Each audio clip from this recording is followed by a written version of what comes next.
Michael J. Fox annonce qu'il ne vivra pas jusqu'à 80 ans. Et cela à cause d'une maladie qu'il combat depuis 3 décennies. Je ne vais pas vous mentir, ça a été très difficile et ça le devient encore plus. Il n'avait que 29 ans lorsqu'on lui a diagnostiqué la maladie de Parkinson, peu de temps après avoir joué dans le dernier film de la trilogie Retour vers le futur.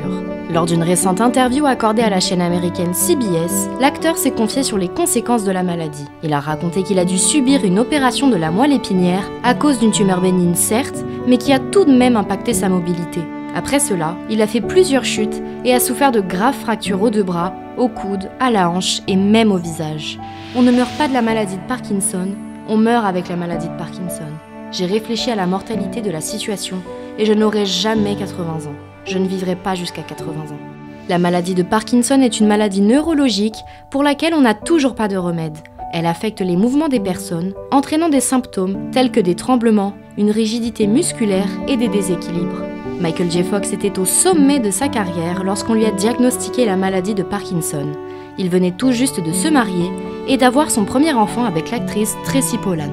Alors que tout semblait parfait et que rien ne pouvait aller mal, les médecins ont dit que dans le meilleur des cas, il pourrait travailler 10 ans de plus. J'étais tellement effrayée, je ne connaissais pas la maladie de Parkinson. Et soudain, quelqu'un t'annonce que ta vie va complètement changer. La santé mentale de l'acteur a été bouleversée et il est devenu dépressif, ce qui l'a conduit à une consommation excessive d'alcool. La situation est devenue incontrôlable jusqu'au jour où sa femme l'a trouvé évanoui après avoir trop bu. Après cela, Fox a remarqué l'inquiétude et la frustration de Tracy et a donc décidé de demander de l'aide. Il a suivi une cure de désintoxication et a commencé une thérapie. Une partie de la guérison consistait à apprendre à vivre avec la maladie à laquelle il ne pouvait échapper. À cette époque, tout était encore traité dans le secret.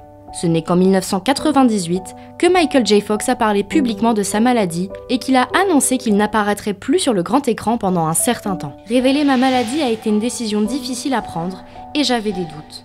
Mon expérience subjective était désormais un fait objectif pour tout le monde. C'est pendant cette période d'éloignement qu'il écrit sa première biographie, dans laquelle il raconte le choc de son premier contact avec la maladie. Ce matin-là, le 13 novembre 1990, mon cerveau m'envoyait une notification. Il venait de lancer la procédure de divorce avec mon esprit. J'apprendrai plus tard que 80% de la procédure était déjà achevée, et cela a commencé avec le dernier doigt de ma main gauche. Ce jour-là, l'acteur a remarqué que son petit doigt tremblait de manière incontrôlable. En quelques mois, sa main entière était dans cet état, et c'est à ce moment-là que le diagnostic de la maladie est tombé.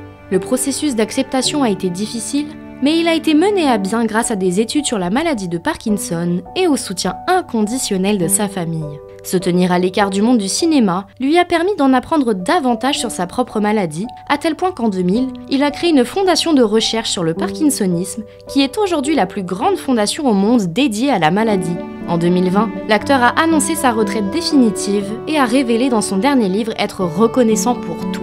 Accepter ce qui est arrivé dans le passé, embrasser le présent et rester ouvert à la probabilité que les choses s'améliorent à l'avenir. Je me rends compte, avec gratitude, que l'optimisme est durable. Et vous, auriez-vous cette sagesse nécessaire pour affronter un diagnostic aussi difficile? Saviez-vous que Michael J. Fox souffrait de cette maladie?